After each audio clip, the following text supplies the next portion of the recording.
Okay, so today we are going to check out chess personality, what kind of chess player I am, answer 20 questions and find out the best opening for you, which friends are most like you and which matcha are you most like. Okay, definitely it's going to be fun.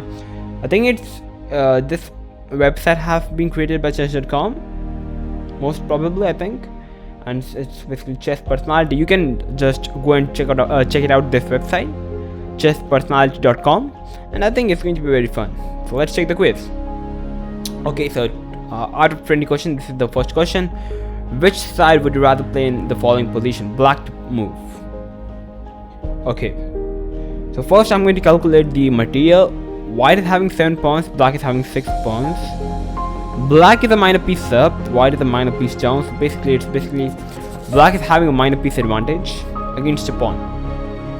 White have already castled queen side, and okay, although it looks like black is attacking, but I think personally white king is pretty safe. Black haven't castled yet, and actually black can't castle because the bishop is hanging on e7 because of the rook on e1. And knight f5 are already very deadly for the bishop on e7. So I think despite being a piece down, I think I'm going to go for favoring the white in this position.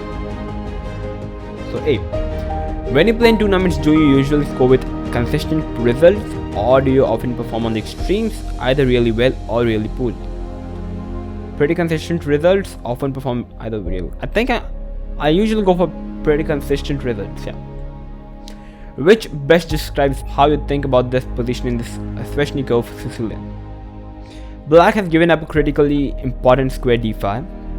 Black has lots of potential counterplay with the bishop pair and the f5 pawn break.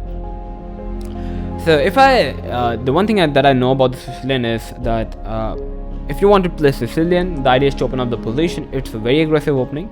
You always try to open up the position by playing g5, but as in this position I have already taken the critical important square d5, I think I'm going to go with A. Although black can go for playing f5, I think I can simply defend it by playing bishop to d3, simply taking control of the e4 square, and I think I'm simply fine. So I'm going to go with the A, and I think white is better. Which statement is closer to the truth? I bring my best game when facing opponents I dislike. I don't really notice my opponent. Okay, I actually the statement closer to the truth is like B, because I just want to play my best. So although I do want to show my best game when facing opponents I dislike, but I actually always try to give my best at every game, no matter about the opponent. So black has just played g5. Your first instinct is to take on g5. Definitely take on g5, because the idea of taking on g5 is I want to play knight g5 at g5, bishop g5. Idea is to play e4, rook g3, bring the queen to f3, something like that. I think black king is actually very weak, so the first instinct came to my mind is to take on g5. So I'm going to go with A. Do you play gambits? Yeah, I like to play gambit. I usually play the queen's gambit, and I started recently playing king's gambit as well, because I once watched the game between Ian Nepomniachtchi versus Alireza Firouzja, where Ian Nepomniachtchi simply crushed Alireza Firouzja. It was an Armageddon game, if I'm right. And yeah, that game was pretty interesting, so just check it out, that game. Yeah, just try it on the YouTube, the game between Ian Nepomniachtchi basically crushed Alireza Firouzja by playing King's Gambit. So it was a very interesting game. So yeah, how would you think about whether or not to go take on g5? I would evaluate the placement of the pieces to decide if the attack seemed promising. I would calculate several variations to decide if white's attack is strong enough. Okay, both the statement looks true to me, but the statement that I go with is actually pretty hard to find. But I think first I'm going to evaluate the placement, and then I'm going to calculate several variations. And I think the most important part is to calculate several variation. If I don't calculate several variation, and if I just place the pieces the way I like, then I think black perhaps can come up with some defense. I think I'm going to go with the B because I'm definitely going to calculate several variations. Under serious time pressure, you are most likely to miss a tactic, move pieces aimlessly. If it's an online game, you can say only chess. If I'm like playing like bullet or like 000, then when I'm having like 3 to 4 seconds, I try to move the pieces aimlessly. But yeah, if it's like proper tournament on the board, then yeah, miss a tactic. Which of these ideas do you prefer for white? White should trade bishops and put a strong knight on d4, which will prevent any counterplay from black doubling rooks on c5 by defending c2. Okay, so this statement tells us that if we try to trade the bishops, like for example rook takes, and we put our knight to d4 followed by rook to c8 by black wants to play rook to c2 attacking the queen, but black cannot because the knight on d4 is simply covering this square on c2. It is a fine idea. Let's read the second statement. White should push d4, misplacing black dark square bishop, and then attack on the king's side with f5, where the black king sits alone. Yep, B statement looks the most correct to me because you can't first trade the bishops, and you cannot put the knight to d4, d4, and then you can't try to play f5 because your e5 pawn is hanging. So you must first play d4. Protecting the pawn on e5, and then you can go for playing f5. So I think I'm going to go with B.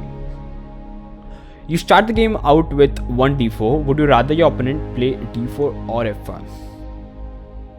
Definitely d5 is the most common move, but I think I would rather my opponent to go for playing f5 because f5 is actually very you can say interesting move. Many players are not prepared with it, and after playing f5 you can go for playing stone wall. I think f5, d5, e6, knight f6 followed by 94.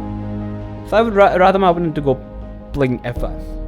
You have been ahead a pawn for most of the game, but after tough resistance from your opponent, you have only 5 minutes left in this position.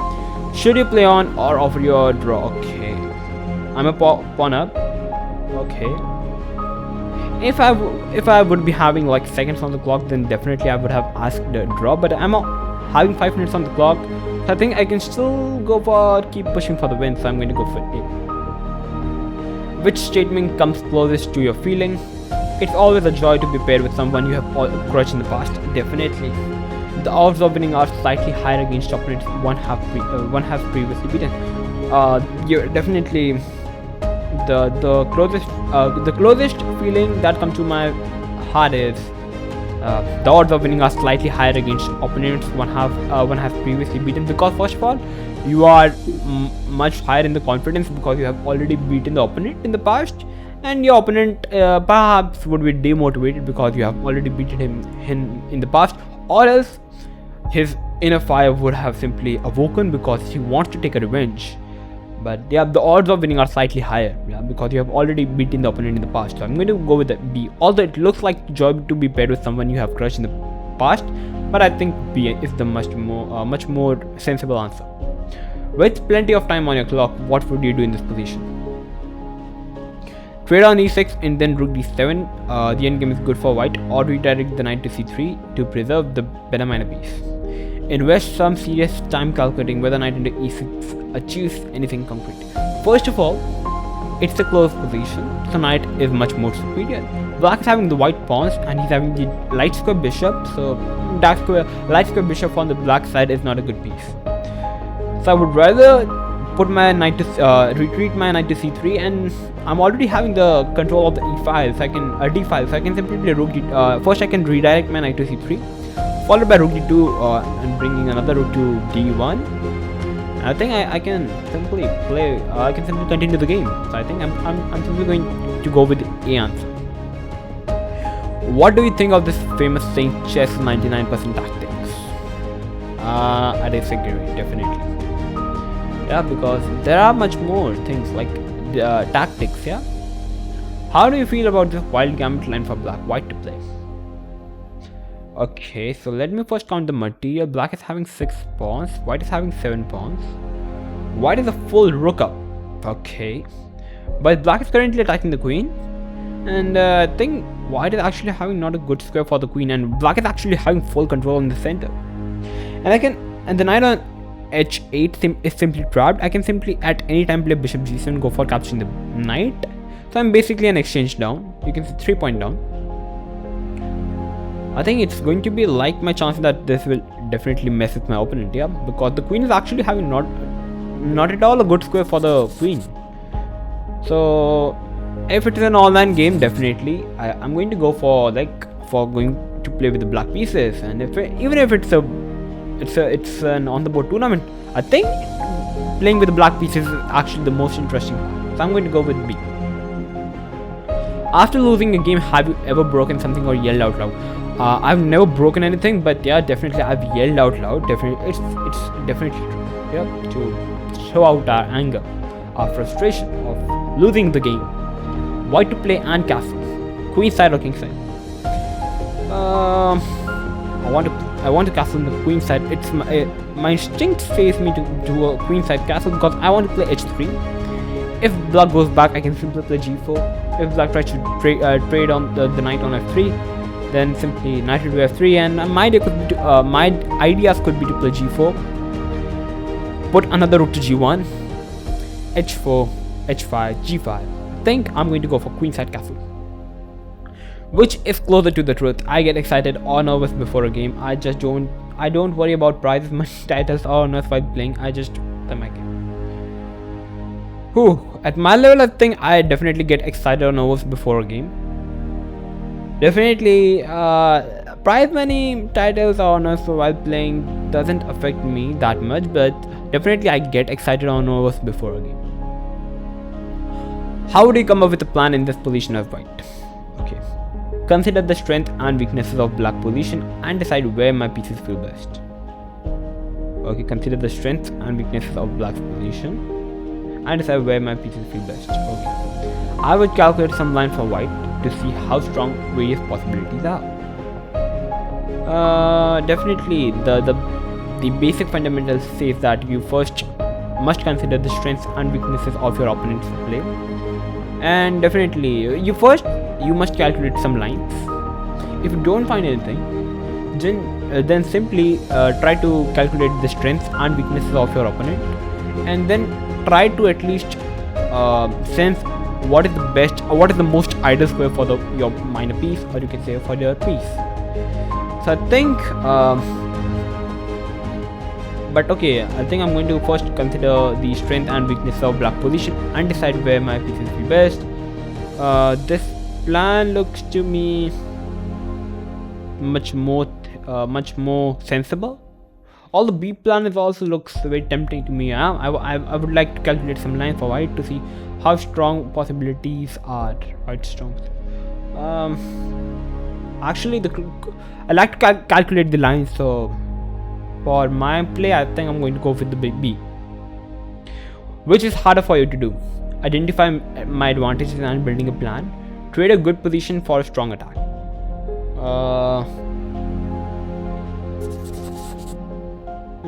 Trading at the most part, I think the most difficult part in every chess player game is that they always miss some identify my advantages and building a plan. This is the most, you can say, important and the most difficult part.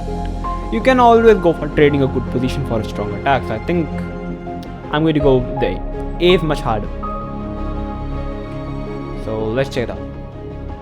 Okay, so my chess personality says that I'm a natural player, likes to play an attacking chess, aggressive chess. My idea is to play intuitive much more, and I'm pretty calm. Sounds nice to me. And Vishwanath Anand is a natural. Yeah. So my style and his style matches a lot. Vishwanath Anand, born 1969, the classical world champion from 2007 to 2013, is a typical natural player, utilizing his initiative feel for the game. Early in his career, Anand would sometimes defeat Grandmaster while using only a few minutes on the clock. A player who is very much in control of his emotions, Anand seeks well-founded attacking play based on his intuitive understanding of the game. and it says that from the white side I should go for playing the royal pace, and from the black side I should try to go for playing Sicilian defense. What I usually play with the white pieces is I like to play 1d4, play the queen's gambit, and with the black, if my opponent opens up the game with 1e4, I respond with e6, the French defense, or perhaps at some point I even go for playing the Caro-Kann. And if my opponent replies with d4, perhaps I usually go for the triangle system, knight f6, e6, d5, c6, and yeah, it's a very you can say solid system. But again, it was actually pretty fun. Yeah, perhaps I'm going to try out these openings as well. So I must recommend all of you to go and check out this website, yeah, chesspersonality.com, and make sure to tell me in the comments box below that what is your chess personality, and were you able to have fun or not. And first, let me just as well, naturals are well-rounded players who seek a healthy initiative, remain in control of their emotions, and follow their intuition rather than constantly looking for exceptions to the rules of chess. A natural seeks healthy openings and healthy position. They don't usually win by trickery, but once they obtain an advantage, they are all but unstoppable. Naturals place high value on remaining calm and rarely get into time pressure or uncontrollable situation. I usually face time pressure, but okay. I like the chess personality website and think it's going to help me a lot. So make sure you also go and try out this chess personality. So I'm going to come up with these interesting videos. So till then, stay tuned and keep watching One Shot Chess.